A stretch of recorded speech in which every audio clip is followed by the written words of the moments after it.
ফারহান আহমেদ জোভান অভিনীত রূপান্তর নাটক সমালোচনার শেষ প্রান্তে।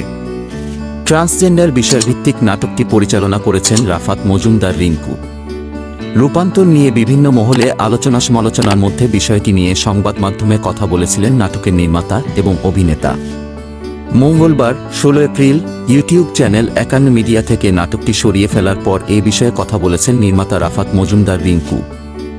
তার মতে, দর্শকরা নাটকটির কনসেপ্ট হয়তো বোঝেনি।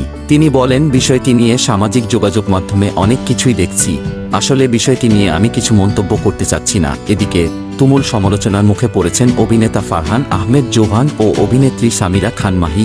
দর্শকদের অভিযোগ, রাফাত মজুমদার রিংকু পরিচালিত এ নাটকটিতে ট্রান্সজেন্ডার ইস্যুকে প্রমোট করা হয়েছে।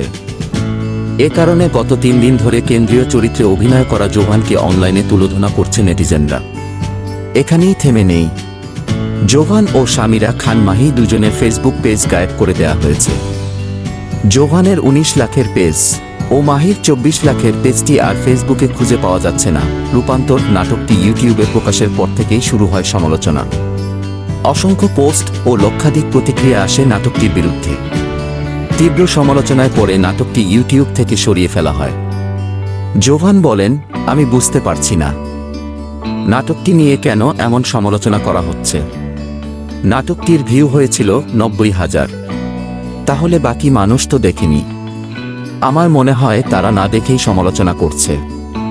বিষয়টি নিয়ে আমি ঘোরের মধ্যে আছি, বুঝতে পারছি না কি হচ্ছে।